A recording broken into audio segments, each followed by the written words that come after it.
We are go for liftoff in T-minus 30. Hit the record button.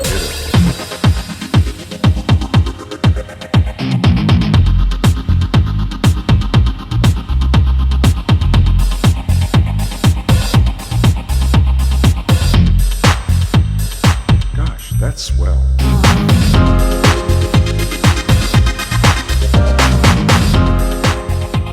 It's a low blog talk radio. All right, so welcome to another episode of Italo's Black Talk Radio. This is Italo speaking.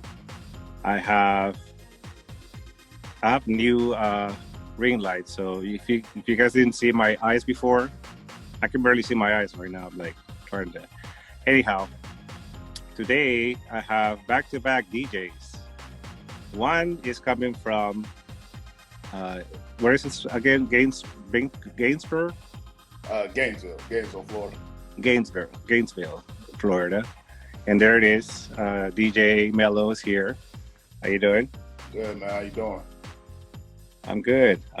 So we have DJ Mellow this morning. Later, I'm gonna have somebody from Australia for the first time. His name is DJ Oli, O-L-I. And he was already spinning this morning. I mean, over there is like midnight or something. But yeah, I'm gonna have him later on today. But anyhow, so DJ Mellow has been referred to me by none other but Azizes, who yeah. I already had him on my show before, and he says like you have to have DJ Mellow. I appreciate the lookout from him, man. Yeah, Zay's, man, it's my partner, man. It's a good dude, Joe. Oh yeah, really, really powerful show. If you have a chance to listen to it, yeah, really, really great guy. And I love what he's doing with his music. He's, he's more of a spoken word artist, in my opinion. Right. I don't know if that's your impression of him, but you probably know him firsthand. So. Yeah, about 9 years now. Right. So tell me about DJ Mellow. Man, honestly, man, I'm a very, very simple guy. I don't really take any credit for being a DJ. I consider myself the product of Dr. Frankenstein, what's called my dad. He really, he was the major influence behind me doing music. And I guess he never thought it would have the effect that it did on me, but just showing me stuff since I was 6, 7 years old, just classic music. I was listening to Planet Patrol and Africa Bambaataa, Chaka Khan, just all of this stuff that the typical 7, 8-year-old wouldn't listen to. I'm supposed to be listening to Ludacris and T.I. and stuff like that, the other school kids stuff, but man, he was showing me so many great funk artists and just a lot of soul and classic electronic stuff and freestyle, and he was basically Dr. Frankenstein. He was creating a monster and he didn't even realize it. So. And yeah, well, growing up in the 70s for me was, I was always have to go back. You always have to go back to, the history. Like for me, the Beatles was the most amazing.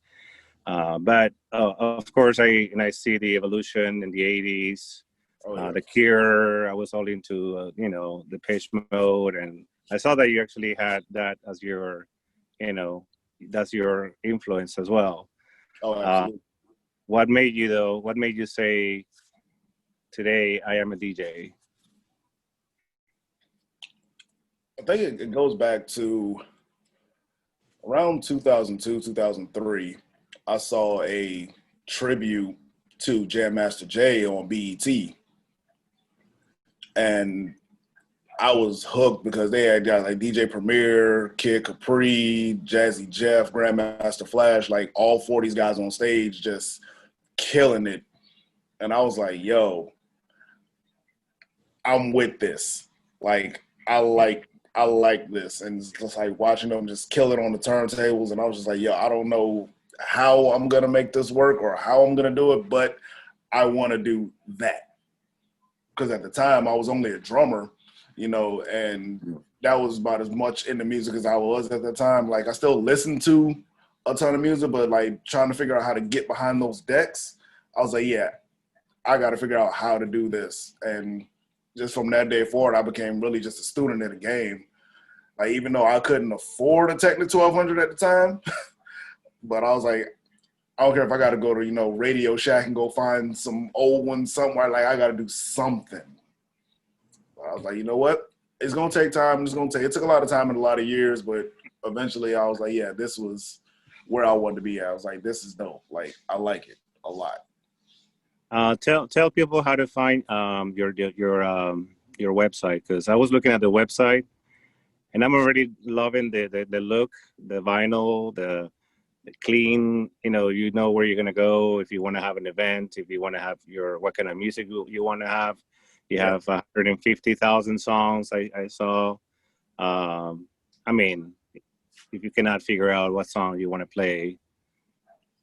Oh yeah, I definitely have a collection. I can pretty much cater to any event, man. But easy to find me, man. Everything, social media, website, www.djmellowblendz.com. That's BLENDZ. Now, a lot of people spell it with the S, but I was like, I got to be the cool kid and put a Z at the end of it, but it's fine. Right. Now, all my social media is DJ MellowBlendz. Like, you type that in, I am the only thing that'll pop up. So I am definitely super easy to find. Right. And actually, you have a couple of singles. Actually, I'm downloading the R&B one is my favorite, because you start with Lauryn Hill, and I'm like, that's it. I'm downloading this one. Yeah, that's a little mix series that I've been putting together called Rated R&B. Just as I love classic jams, smooth stuff, man. Just to give a lot of I like to call my generational people, because I was born and then raised in the 90s, but I told them, I was like, I should have been born in the 70s or the 80s, because I'm like, that's where I live. I love classics. So I try to put stuff on my site. I try to give them a little bit of the new stuff, a lot of the older stuff. You know, I try to get a little bit of everything in between. But definitely, I'm glad you're checking out that Rated R&B, man. That's definitely one of my favorite mix projects I think I put together. Yeah, I love all things R&B, especially Lauryn Hill and India Ree and people that have that that message, you know, in their songs. And I'm loving it. So yeah, I'm downloading this one after we're done. For sure. I appreciate that. So yeah, like I'm trying to figure out, because everybody wants to be a DJ at one point in your life, right? If you're in a party, and DJs are supposed to be the life of the party, right? Absolutely. So going from wanting to be one to seriously taking it, you know, seriously, because you are serious. I mean, I see that you're planning the events, and you have your packages, and you have your structure. Because I've seen DJs that are so disorganized, you know, and I actually had to carry their equipment. Some of them, you know, one of them was blind actually, and it's very stressful because people are very demanding. Very. I was going to ask you, what's your pet peeves about DJing? Like, I think disorganization is probably my biggest pet peeve about DJing and other DJs in general. Like, I could go down a laundry list of stuff that I don't like. I see a lot of DJs doing, but we'd be here for 6 hours. But no, I tell anybody, especially anybody that wants to get into DJing or that's trying I'm like, just respect the craft, respect the culture, do your history, you know, do your homework. Like, don't, because I live in a college town. Like, I'm here with University of Florida, major university. So there are all of these 18, 19-year-old, you know, frat boys. They come in and they want to be DJs, and they go out and go buy some $200 controller and download a bunch of music off of YouTube. And all of a sudden, oh, I'm the greatest DJ since sliced bread. And I'm just like, no, kid, like, not even a little bit. Like, I call it the $50 in the bar tab DJs. Like, that's what I like to call them. But no, anybody that really wants to do it, like, I recommend really just taking the time, learn the history, practice. Don't be in a rush. Like, it took years of practice and struggle and sacrifice to, like, really get anywhere. And you ask any major DJ that, it doesn't happen overnight, like, at all. Okay. like anything, right? You have to work on your craft and Oh yeah. to get where you are. But do you also work with collaborate with artists, or is Yeah. it just okay? And definitely outside of my private events and wedding stuff, like I spend a lot of my free time working with independent artists. Like, cause I have this thing where it's like, if you want to pursue something and you want to succeed, like I'm down to help. Like that is definitely, especially in hip hop, like I love working with indie artists. Like I've got some great ones, some not so great ones, but they try. So you know what? As long as they're putting in an effort, I'm there for them. Absolutely. Yeah. It's definitely one of my like my favorite little side thing to do outside of the mainstream DJ stuff I do is definitely being in the little gritty nightclubs and bars and venues doing shows with these guys, like the real underground. It's like I love that gritty feeling because then I get to play a lot of the music I don't get to play a lot of times other places. So Yeah. it's a good balance, man. I like doing both. So when was the time that you said, I made it? Like there was a time, was there an event that you were like, man, I'm killing it? I would probably say is when I did a 3-city run with KRS-One. And being able to share a stage with him and just realizing like, wait a minute, I'm on stage with a legend right now. Like I'm DJing for one of the pioneering voices in hip hop. Like this is the guy I grew up listening to. Like I'm like, yo, I'm on stage with the Blastmaster. Like at that point, I realized, okay, I'm doing something right. Like now, I'm doing okay. I'm like, I'm not where I want to be yet, but this is definitely another stepping stone. So definitely working with him was probably one of the plateaus in my career. Right. So with all this elections, pandemic, quarantine, Yeah. what isn't going on in 2020, right? How has your life changed as a DJ? It slowed down a lot. Like March, from New Year's to March, though, we were killing it because it was just another year, New Year, things were going on, and it was just like out of nowhere, the world stopped. Like it was done. Like buddies of mine that are DJs all over like the planet were like, yo, what do we do now? Like record scratch. Literally. That's like, it was like, I describe it as like breaking a needle in the middle of a set, or like the computer crashes and you're just, Right. uh-oh. Like it was hard. Like the pandemic really hit us all hard. Like, and we were just panicking like, man, where's our next gig gonna come from? Clubs are closing, venues are closing. You know, on my end, nobody's doing weddings. Weddings are getting canceled, and private events, Sweet 16s, and all these things are being canceled. And we're just like, what do we do? And thankfully, we got it together, and we were like, wait a minute, you know what? Let's go get a couple webcams. You know, let's run some audio. Let's start streaming on Twitch. Let's start streaming on Facebook. Like, let's do something to stay engaged and stay with the people. And that was kind of the way we kind of got over that hump. Like, thankfully, things are starting to open back up now. Things are picking back up, but for a while there, it was dog eat dog world because every DJ in the world was streaming online trying to garner some type of audience. So it was rough. Right. So you have to like keep up with everybody else trying to steal your thunder. Definitely. Yeah. How's the is there going to be a lockdown in Florida or well, the governor said no. Okay. But honestly, I told him, I was like, I have this philosophy. I was like, if the government sends us a check every week, I'll gladly stay in the house. That's right. But that's just, more time behind the table. I can just practice and stream and do whatever. I was like, I'm not really too concerned. But I'm like, if there's not going to be any type of financial compensation for people being out of work and different things like that, then yeah, I'm like, a lockdown was a bit much. Like, I love the enthusiasm that they're trying to do, but nah, can't. I don't think it's going to happen in Florida. Our governor is a bit loose in the head, so he's not going to do it. Yeah, well, yeah, LA is not easy right now. It's going to be in a lockdown because it's a democratic. Anyways, it's political. Right. It's very political right now, but It Yeah, definitely. I'm not looking forward to another quarantine, but we made it this far. Like I was in somebody's live on TikTok, and then I don't know. I just said, I'm like, you know what? We made it this far, so we can Yeah, make it. We can make it through. You know, another one. definitely. We're already talking 2023. about they're already talking about COVID-23, and I'm like, no, please Mm-mm. don't.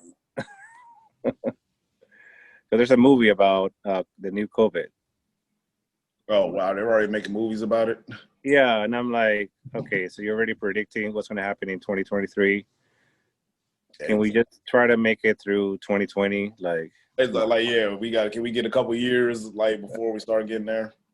right? It's like, come on, No, don't. that's a bit much. Yeah, yeah. Anyways, I don't want to like, I don't want to. I have to like bring it up again because this is like a topic.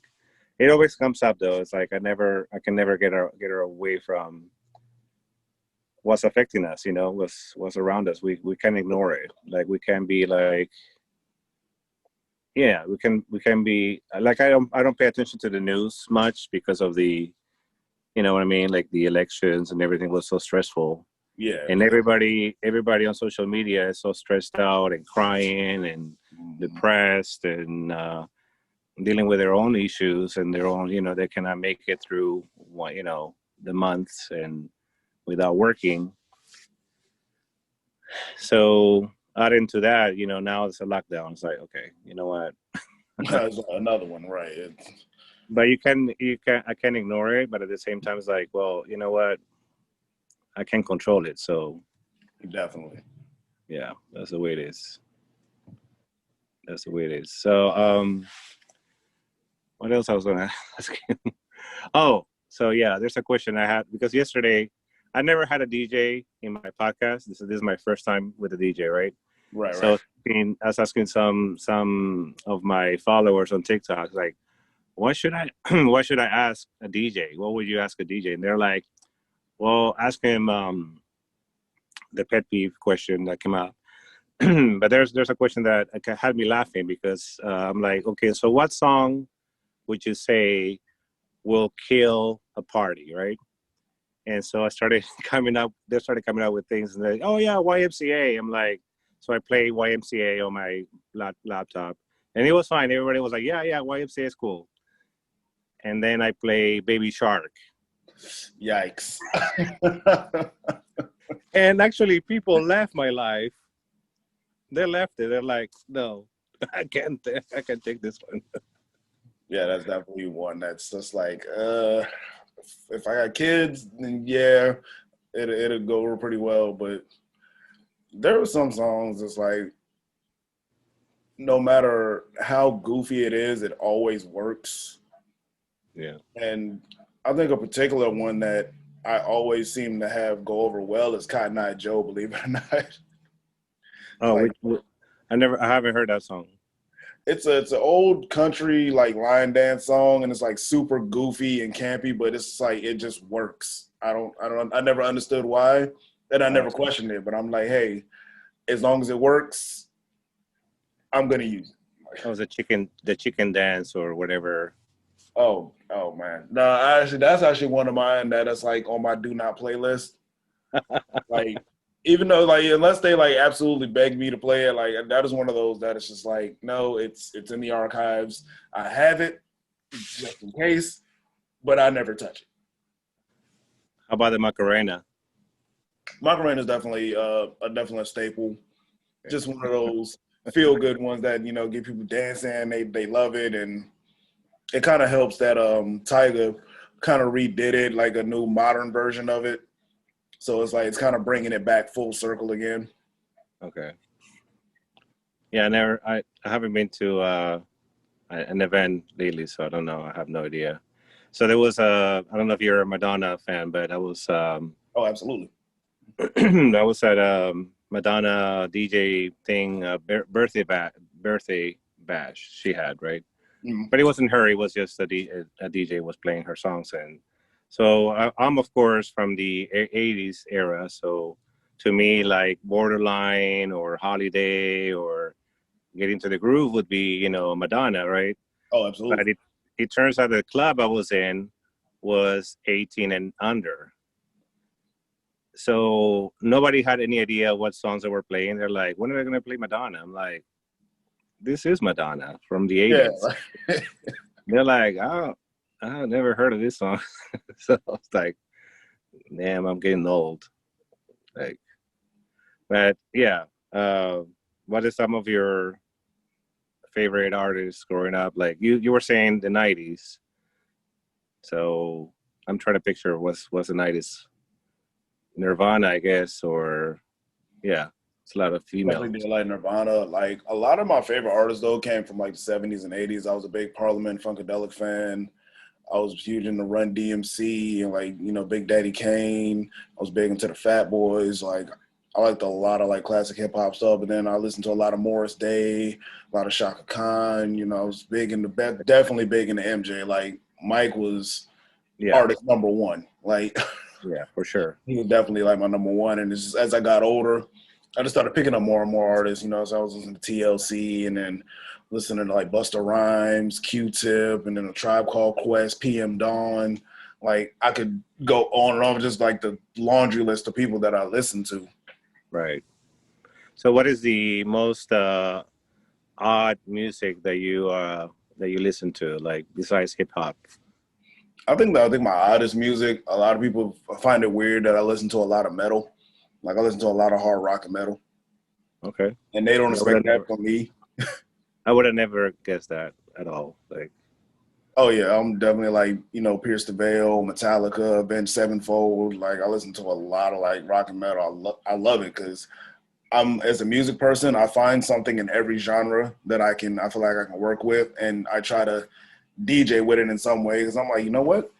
I'm gonna try to find a way to fuse like metal and hip hop and like funk and jazz. I'm gonna try to like see if I can do open format in a way like that, and that's just why I listen to so many different genres.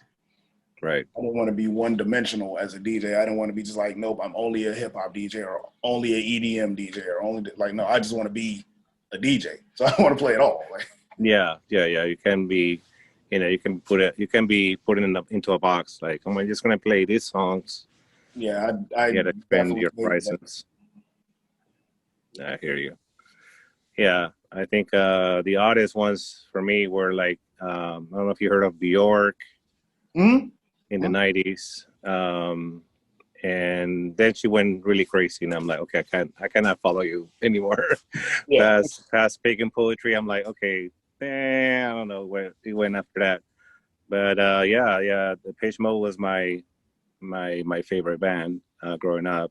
Definitely. But yeah, and a lot of people don't realize that the music's always revolving. Like I like the Beatles, but then the Beatles were actually copying Motown, and people don't realize, you know what I mean? Like some people say, oh yeah, that new song from Fleetwood Mac, and I'm like, okay, that's not a new song. It's just trending on TikTok.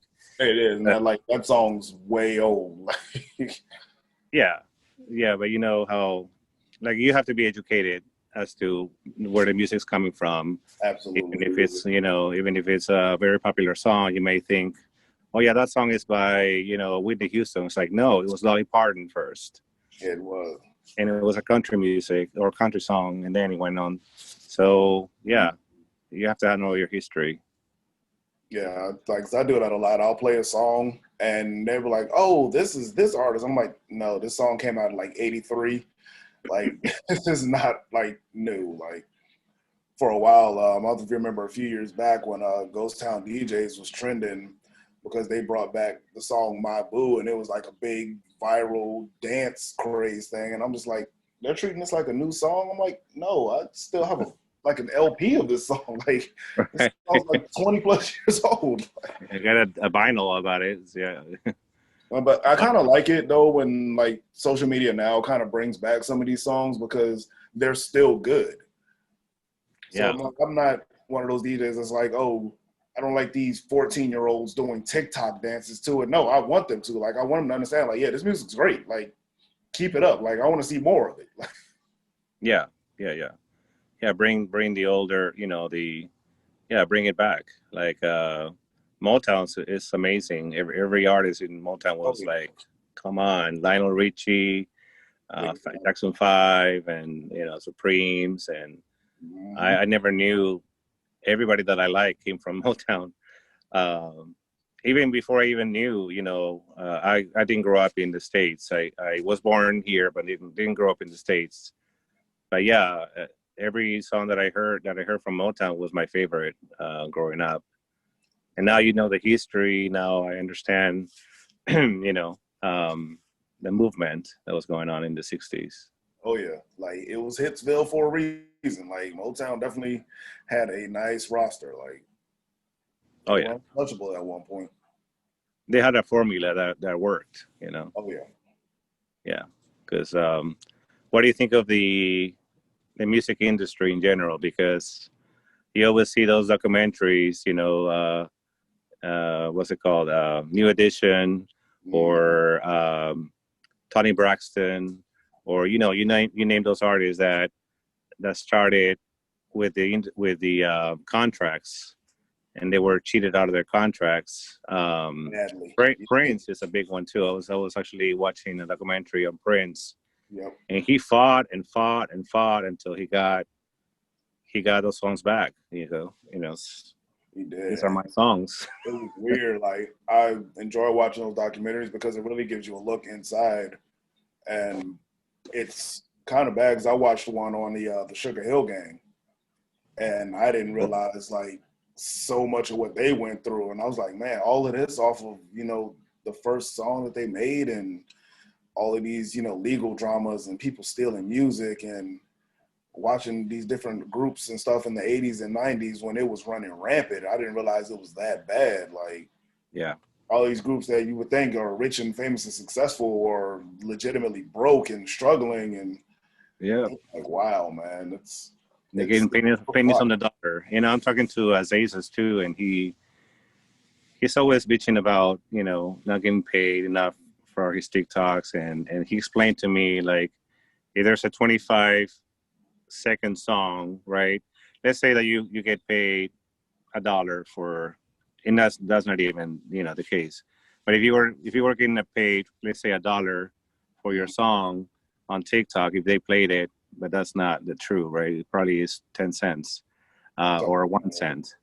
Take that 1 cent and divide it by a quarter of the 1 cent, because if you play that song over and over, it's only 20 or 15 seconds, right?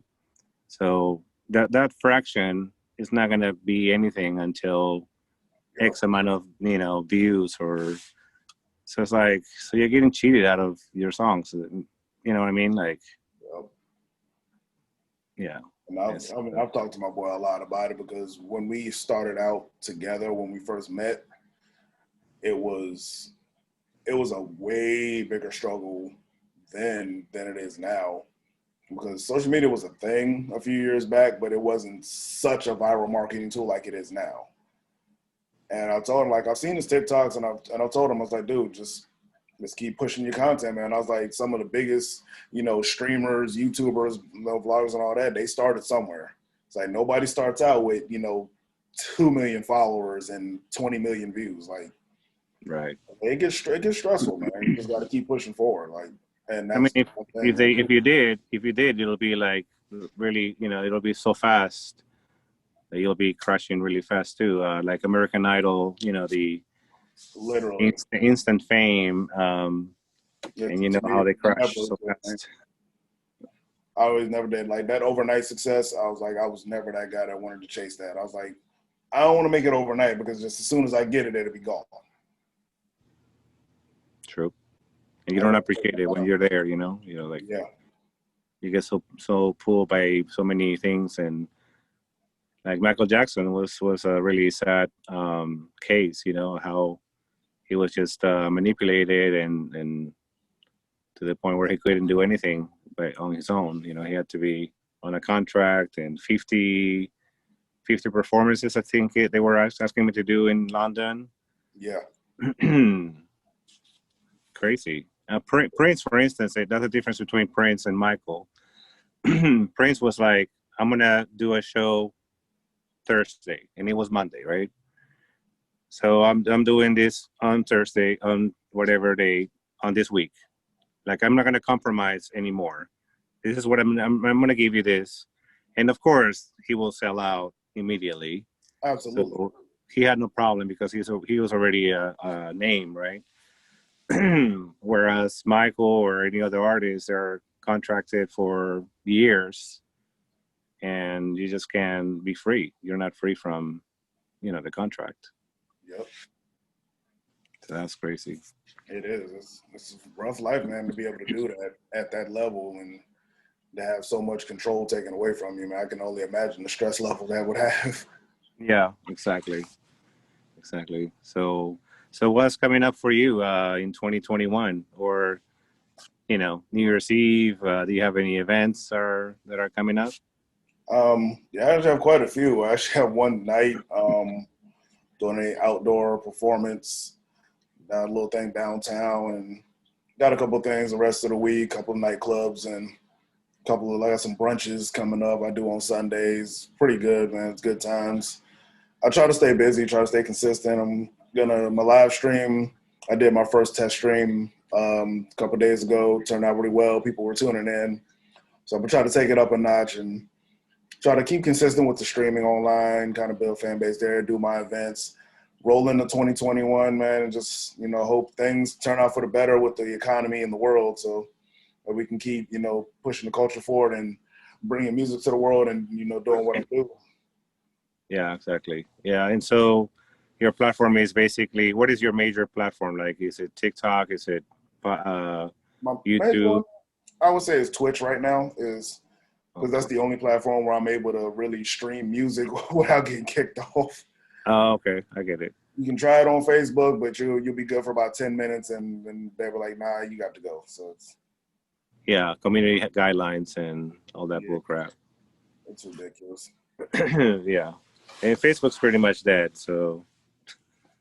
I told them, I was like, I'm going to start a thing. We need to bring back MySpace. I was like, MySpace was such an easier time. MySpace, my God.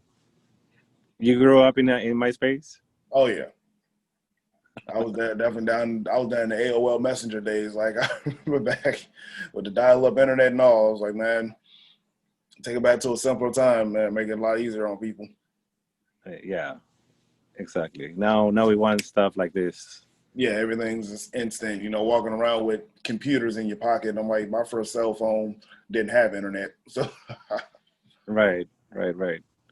Yeah, I went through the whole thing, like the beeper and the pager or whatever, and then the cell phone has so many minutes. It's like, don't call me here, call me on on payphone, and it's like, call me after 9 when my minutes are free. Like, yeah, that too.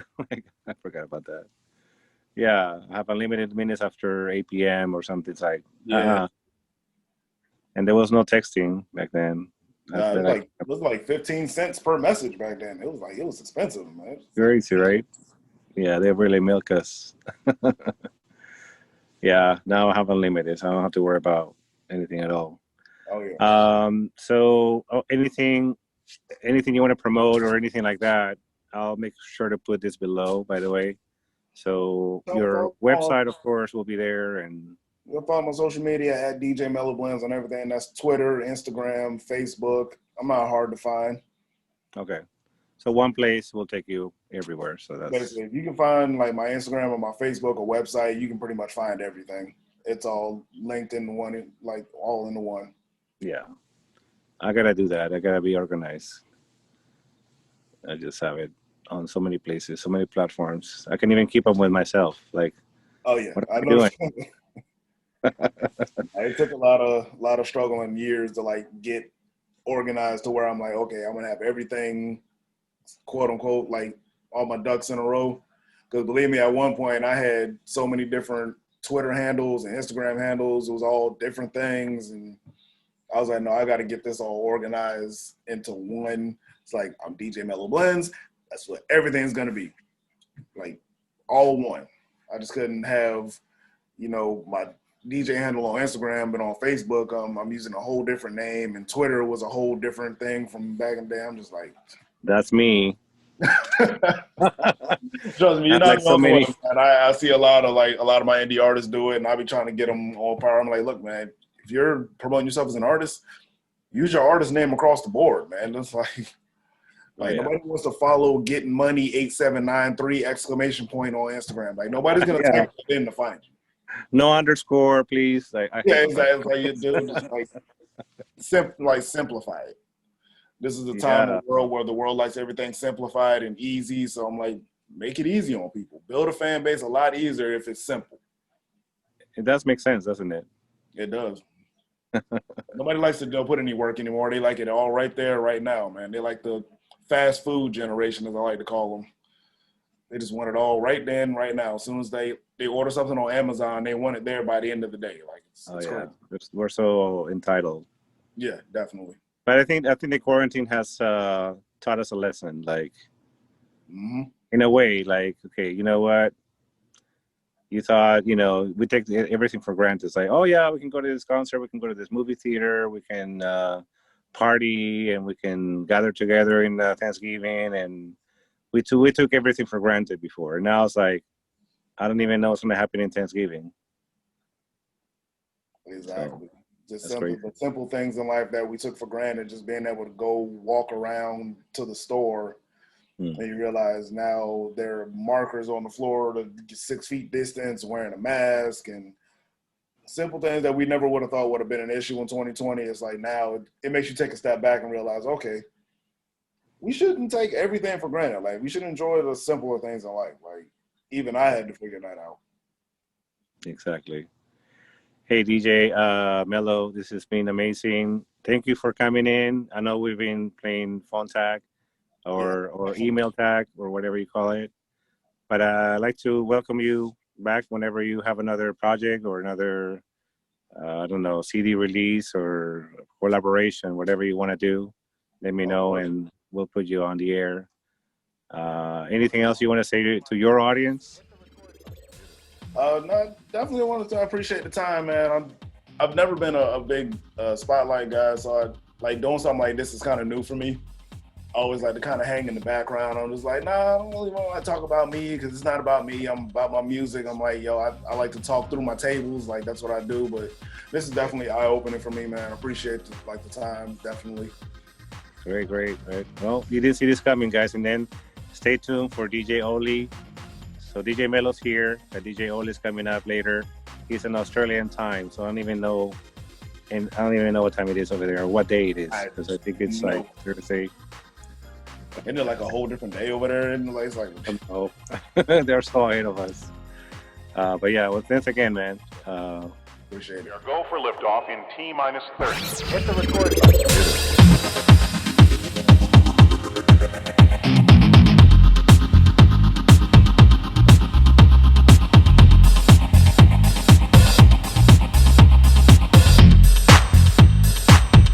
That's swell.